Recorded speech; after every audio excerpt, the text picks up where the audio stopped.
Your eyes are getting heavier and heavier, and you want to let yourself sink. You are allowing yourself to sink into a deeper, relaxed state. You want to allow your whole body, especially your eyes, go deeper and deeper into a totally free, warm, relaxed state. And now you're letting yourself go even deeper and deeper. You want to fully relax and get your body out of your way and just go deeper and deeper into a fully free and easy, relaxed state. You're only listening to the sound of my voice. That's all you're focusing on and all you want to hear.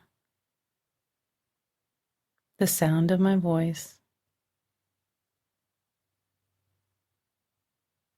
You want to stay in this relaxed state and be fully aware of my voice.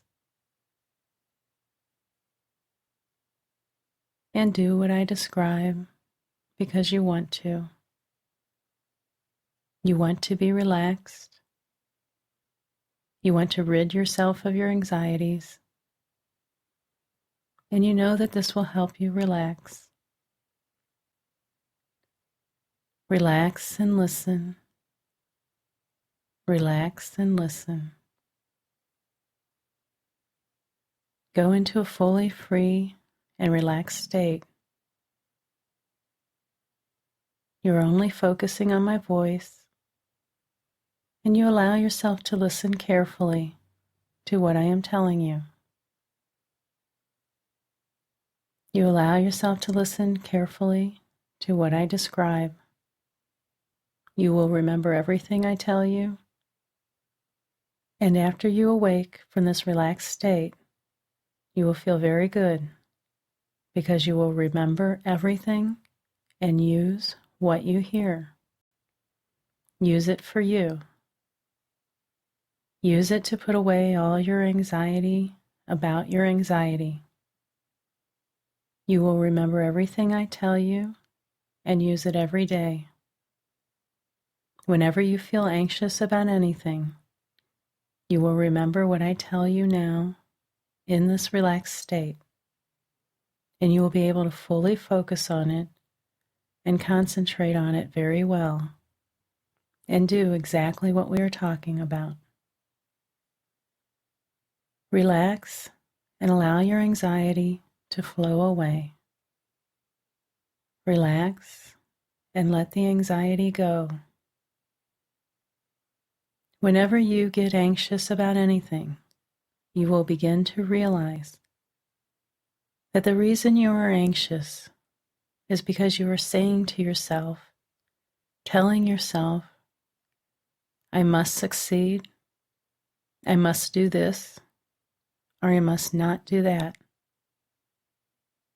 You will clearly see and fully accept that your anxiety comes from your self-statements. It doesn't come from outside. It doesn't come from other people. You make yourself anxious by demanding that something must go well or must not exist. It is your demand that makes you anxious. It is your self-talk, and therefore you can learn to control it and learn to change it. You will come to realize, I make myself anxious, but I don't have to keep making myself anxious. If I give up my demands, my musts, my shoulds, if I can learn to accept what is, to accept things the way they are rather than the way I think they should be, then I won't be anxious. I can always calm myself by giving up my demands, by relaxing. I can want and need things, but I don't have to insist or demand. You can tell yourself, I can ask for things, I can want, I can wish, but I don't need what I want. I never need what I want. There is nothing I must have, and there is nothing I must avoid, including my anxiety. I can get rid of it. I will get rid of it. But I don't need to tell myself I must not be anxious. I shouldn't be anxious. Anxiety won't kill me. There are many unpleasant things in the world that I don't like, but I can stand them. I can stand them. I don't have to avoid them. If I'm anxious, I'm anxious. So what? That's just the way it is. I am in control of my emotional destiny. As long as I don't feel that I have to succeed at everything. That is what destroys me, is the idea that I have to succeed, or that I have to get rid of my anxiety. In your daily life, after listening to this regularly, you will think and continue to think these things. Whenever you are anxious, you will look at your thinking that is causing you to be anxious and begin to let go of your demands and your shoulds. You will dispute your ideas such as, I must do well, I must get people to like me, they must not criticize me, it's terrible when they criticize me. You will ask yourself instead, why must I do well? It might be nice if people like me, but they don't need to. I don't need their approval. If they criticize me, or if they blame me, so what? I don't need their approval. I might like their approval, but I really don't need it. I might also like to not be anxious, but there's no reason I have to be. That's right. There is no reason I must not be anxious. It might be preferable, but it is not necessary. It might be unpleasant for a while, but I can handle it. None of the things I fail at are going to kill me. And when I do die, as I eventually will, so I die. Death is not horrible. It is just another state. So I certainly do not need to be afraid of that. And even if I get extremely anxious and go crazy, that isn't terrible either. If I tell myself I must not go crazy, then I will make myself miserable. But so what? Even then, I can live with it and not depress myself about it. Nothing is terrible, even when people don't like me, even when I'm acting stupidly, even when I'm very anxious. Nothing is terrible. I can stand it. It's only an unpleasant pain. Now, this is what you can think in your everyday life whenever you get anxious about anything. You will see that you are anxious, and you will realize that you are demanding, telling yourself that it must be the way you want. I must get well. I must not be anxious. Everything must be okay. But then you will stop and tell yourself, I don't need to say those things to myself. If these things happen, they happen. So what? It's not the end of the world. I might like to not be anxious. I might like other people to approve of me. But if it doesn't happen, it doesn't happen. So what? It's not the end of everything. I can still be happy in spite of failures, anxiety, or disapproval. If I don't demand, if I don't insist, if I don't say I must, musts are crazy. My desires are all right, but I don't need what I desire. I can strive to achieve my desires, but I don't have to have them. Now, this is what you can continue working at every day. You can continue to use your head, your thinking ability, to concentrate, to focus, to let go of your anxiety, just as you are listening and concentrating now. Your concentration will get better and better. You will be more in control of your thoughts and your feelings. You will realize more and more that you create your anxiety. You make yourself upset, but you don't have to. You don't have to keep doing so. You can choose to give up your anxiety. You can always change. You can allow yourself to relax by giving up your demands, even the demands for change. You can strive for change, but you don't have to have it. Just allow yourself to relax and not take anyone, not take anything too seriously. This is what you will remember and work at in your daily life. This idea you will take with you all day, every day.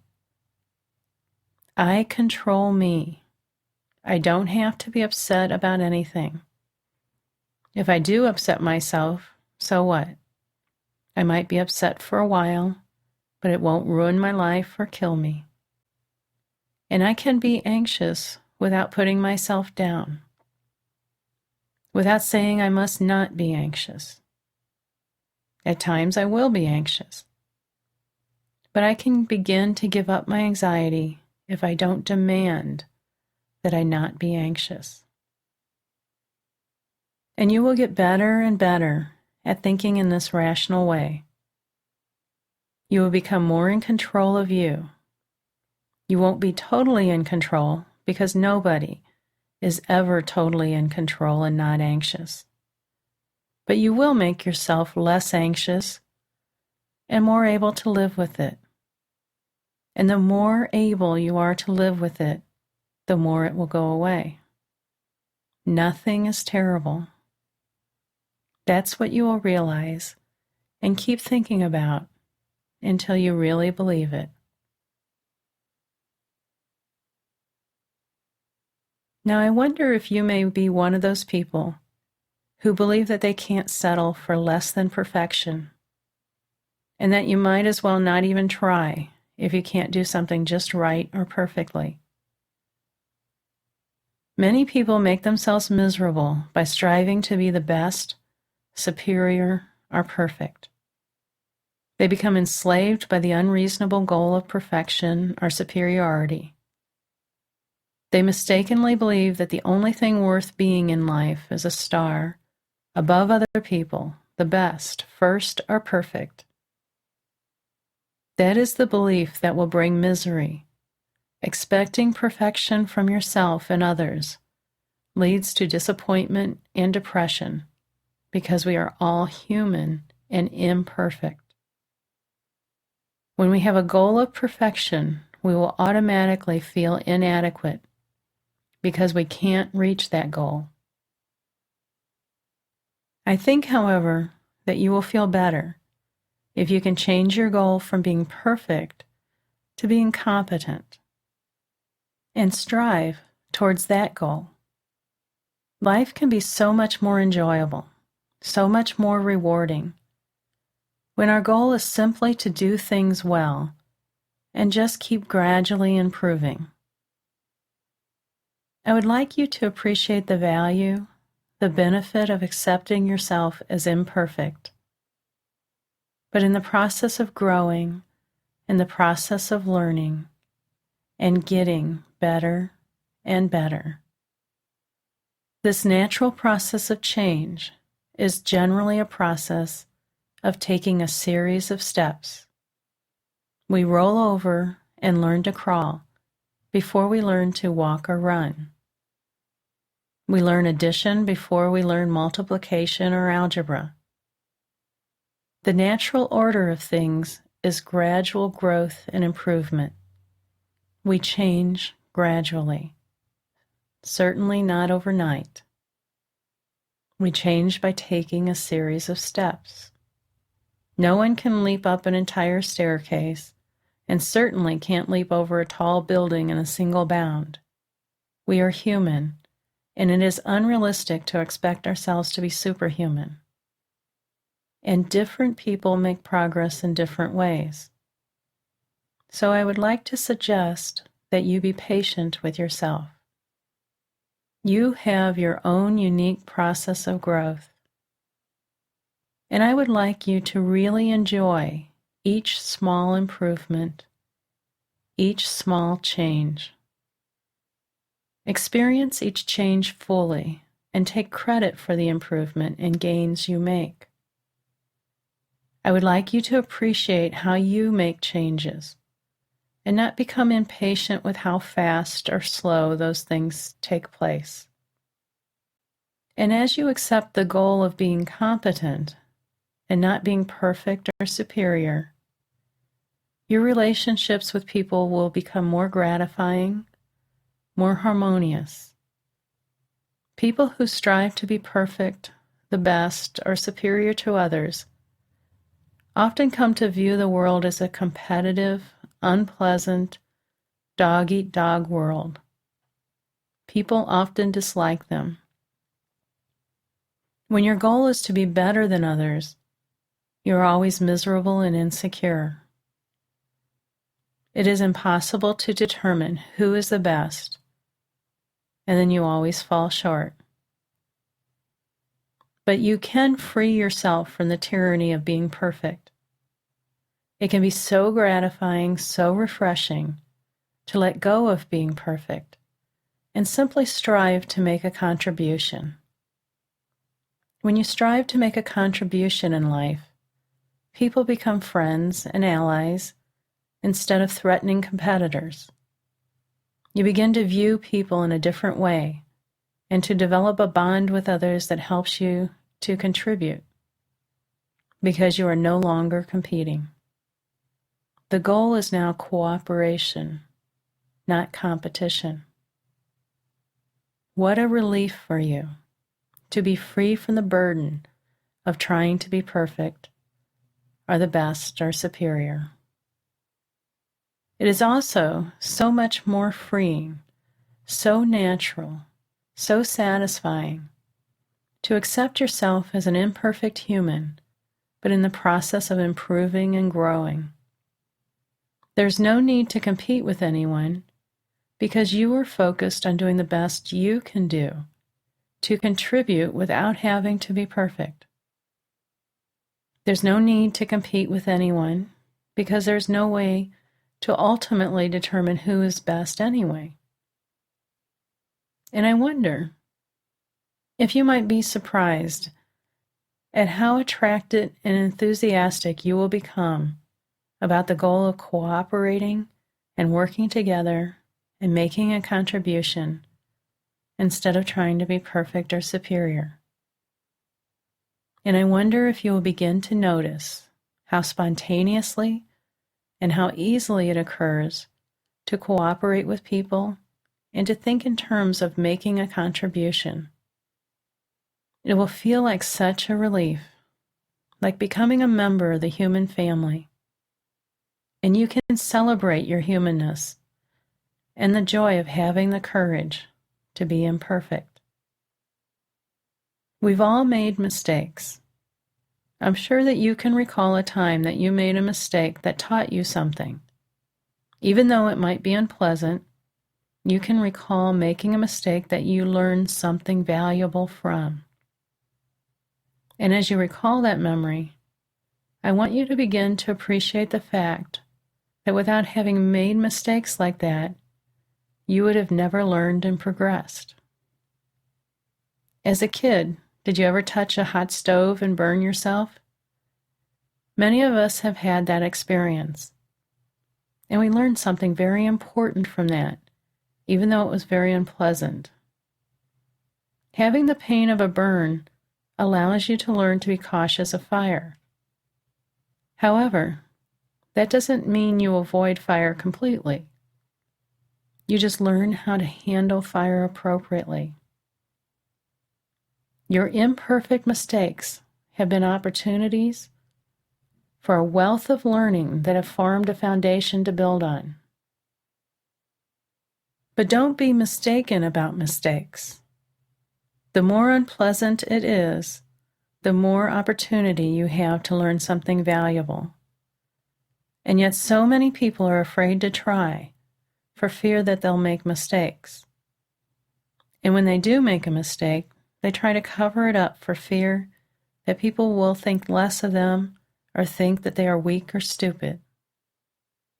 But I would like you to appreciate the fact that mistakes are not only tolerable, but are actually desirable, because we learn from making mistakes. Have you ever been around someone who's afraid to admit that they made a mistake? They're very tense and defensive. They find it hard to grow and improve. It may be uncomfortable to be around them even. I'd like you to consider the benefit of having the courage to be imperfect. Have you ever had the experience of finding that when you see someone make an error or a mistake, you actually feel relieved to see that they are human too? Most people feel more willing to have a relationship with someone who is imperfectly human rather than someone who seems perfect or better than them. And if someone does criticize you for making an honest mistake, I wonder if you might even find it an interesting growth experience to tell friends when you make a mistake, or about a mistake you've made instead of trying to hide and cover them up. In fact, wouldn't it be fascinating as a way of giving yourself practice at being imperfect and human if your subconscious mind would arrange for you to make some minor mistakes? And while your subconscious mind might take a kind of pleasure at letting you be human, I don't know at first if it will make you a little nervous, or if it will in a strange sort of way be kind of fun or almost amusing to find that you can make an occasional silly mistake. Or maybe it will just give you the feeling of welcome to the human race. You don't have to be so perfect. You don't have to be so cautious or so worried about what others might think. You can be imperfectly you, and that is okay. Deep inside, you can begin to get the feeling that it is really all right to be human and to make some mistakes so that you can learn and grow more rapidly. Right now, you feel free and warm and fully relaxed. In a few moments, I will tell you to come out of this relaxed state. You will have a good day. You will feel fine when you come out of this relaxed state. You will remember everything I just said to you, and you will keep working at using it.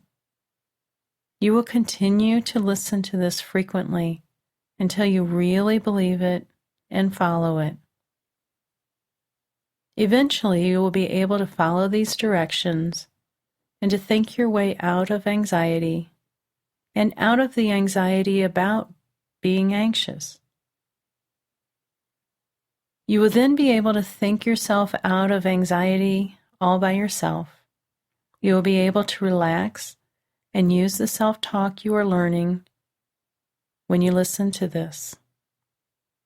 You will accept yourself with your anxiety, and instead of telling yourself, I must not be anxious, you will tell yourself, I don't like anxiety, I'll work to give it up, but I don't have to get rid of it. I am in control of my emotional destiny. I can relax and help myself feel comfortable and free.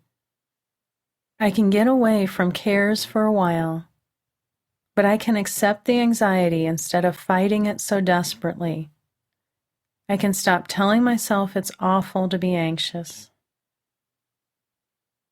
Now, whenever you are ready, you may slowly become more aware of your surroundings until you are ready to open your eyes, continuing to feel relaxed and being able to have a good day.